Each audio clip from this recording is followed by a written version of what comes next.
Alléluia, alléluia. Si vous demeurez dans l'amour, nous demeurons en Dieu. Dieu est amour. Alléluia. Le Seigneur soit avec vous et avec votre esprit. Évangile de Jésus-Christ selon saint Marc.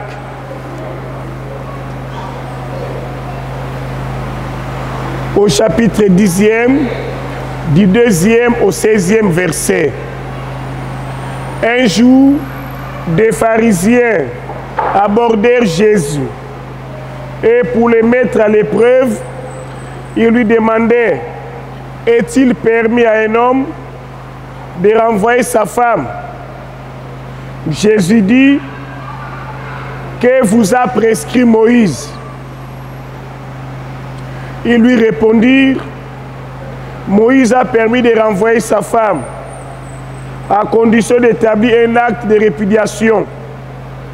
Jésus répliqua: c'est à raison de votre endurcissement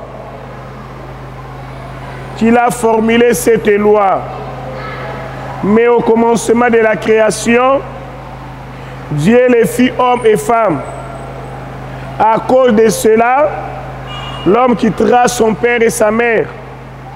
Il s'attachera à sa femme et tous deux ne feront plus qu'un. Ainsi, ils ne sont plus deux, mais ils ne font qu'un. Donc, ce que Dieu a uni, que l'homme ne le sépare pas. De retour à la maison, les disciples l'interrogeaient de nouveau sur cette question. Il leur répond: celui qui renvoie sa femme pour en épouser une autre est coupable d'adultère envers elle. Si une femme a renvoyé son mari et en épouse un autre, elle est coupable d'adultère. On présentait à Jésus des enfants pour les lui faire toucher. Mais les disciples les écartaient vivement. Voyant cela, Jésus se fâcha et leur dit: laissez les enfants venir à moi, ne les empêchez pas, car le royaume de Dieu est à ceux qui leur ressemblent. Amen, je vous le dis, celui qui n'accueille pas le royaume de Dieu à la manière d'un enfant n'y entrera pas. Il les embrassait et les bénissait en leur imposant les mains. Gloire et louange à toi, Seigneur Jésus. Bien-aimés dans le Christ, shalom. Shalom. En ce dimanche, le 27e du temps ordinaire, année liturgique Québec, l'Église Notre Mère nous invite à méditer à travers la première lecture de l'Évangile sur la sexualité, l'amour, le mariage. Le mariage qui doit être un et donc indissoluble. Nous venons tous de l'écouter à travers la péricope de l'Évangile. Les pharisiens voudraient bien piéger Jésus-Christ. Sur quelle question? Sur la question liée au mariage, mais surtout au divorce. Car, comme ils l'ont eux-mêmes dit, Moïse avait formulé une coutume, c'est-à-dire une concession. Il avait permis, confère Deutéronome 24:1, on peut renvoyer sa femme en rédigeant une lettre. Donc, les pharisiens sont déjà au courant de la pratique qui se faisait. Mais ils veulent tendre les pièges aux tristes.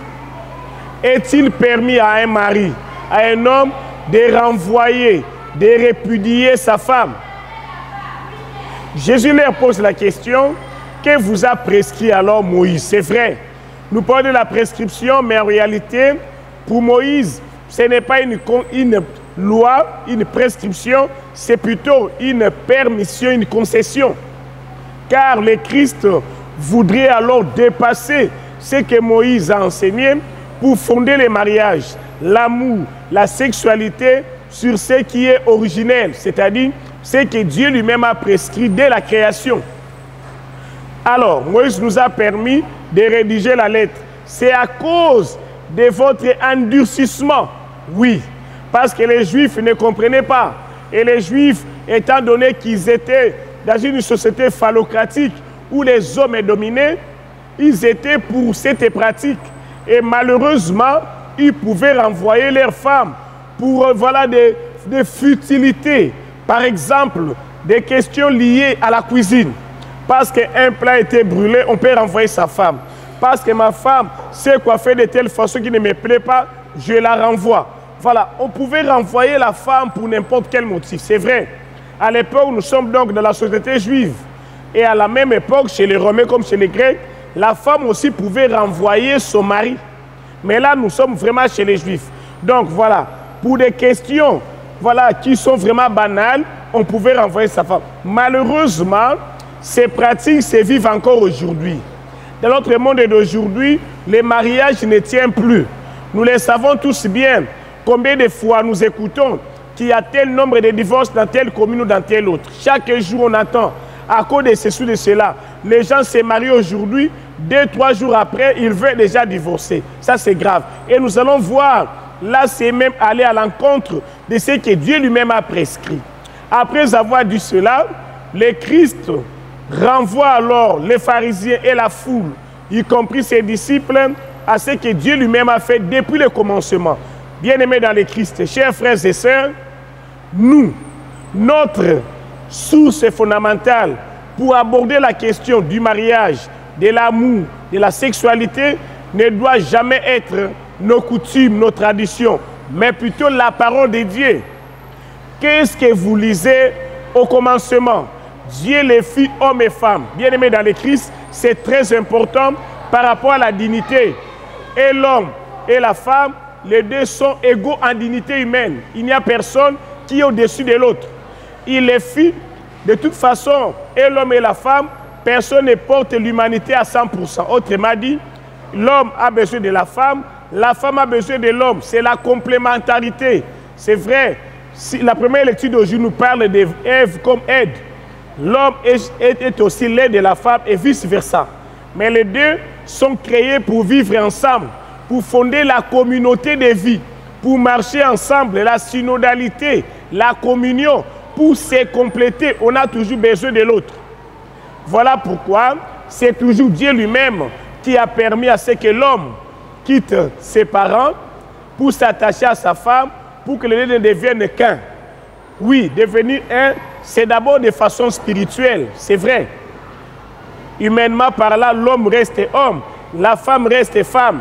Mais dans la spiritualité, les deux sont un et se complètent vraiment pour former à 100% l'humanité. Voilà ce que le Christ nous dit. Ainsi, c'est que Dieu a uni, que l'homme ne les sépare point. Bien-aimés dans le Christ, nous qui sommes les premiers à renvoyer ou à pousser les gens au divorce, nous sommes contre ce que Dieu lui-même a prescrit depuis le commencement.